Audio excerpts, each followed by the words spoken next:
সম্মানিত যাত্রী সাধারণের মনোযোগ আকর্ষণ করছি, ঢাকা থেকে ছেড়ে আসা মেঘফুল এক্সপ্রেস ট্রেনটি আর অল্প কিছুক্ষণে 1 নম্বর লাইনে প্রবেশ করিবে। আপনাদের যাত্রা শুভ হোক।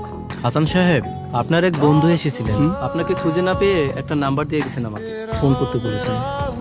হ্যালো। এটা রায়হানের নাম্বার না? না, এটা রায়হানের নাম্বার না। ভুলে রং নম্বরে ডায়াল করে ফেলেছি। হ্যালো। আচ্ছা, এটা কি সত্যি সত্যি আমার বন্ধু রায়হানের নাম্বার না? না আচ্ছা ঠিক আছে, আবারও সরি, কনফিউজ ছিলাম তো তাই আবারও কল দিলাম। না না, কোনো সমস্যা নেই। আপনার কণ্ঠ বেশ সুন্দর, শুনতে ভালো লাগছে। অচেনা মানুষের কণ্ঠস্বরের ভার আপনি নিতে পারবেন না। কিভাবে নিতে পারবো সেটা না হয় শেখানো। আমি ভালো শিক্ষকও না যে এক শব্দে আপনাকে মহাভারত শেখাবো। আমি রাখলাম। সম্মানিত যাত্রী সাধারণের মনোযোগ আকর্ষণ করছি, রাজশাহী থেকে ছেড়ে আসা পদ্মা এক্সপ্রেস ট্রেনটি আর অল্প কিছুক্ষণে 1 নম্বর লাইনে প্রবেশ করিবে। কি হলো, দাঁড়ায় গেলি কেন? চল। আচ্ছা শুনছেন, কি বলুন?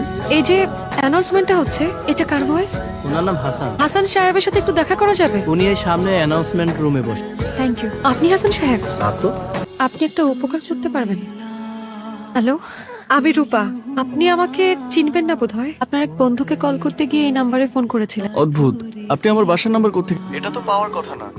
শুনেছি মন থেকে চাইলে বিধাতাকেও পাওয়া যায়, সেখানে আপনার বাসার নাম্বার তো খুব সহজ বিষয়। এখন বলুন কি চান? আপনার কণ্ঠস্বর শুনে আপনাকে দেখার খুব ইচ্ছা হচ্ছে, তাহলে কি খুব অন্যায় হবে?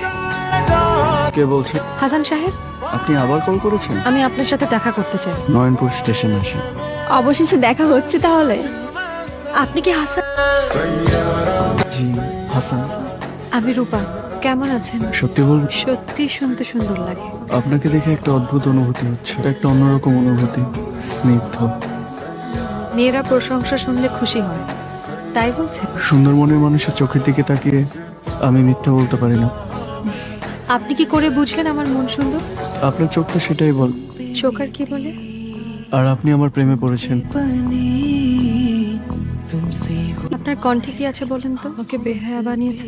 আপনি আমার মায়ায় ফেসেছেন। আর আপনি? আমি তোমার প্রেমে অন্ধ।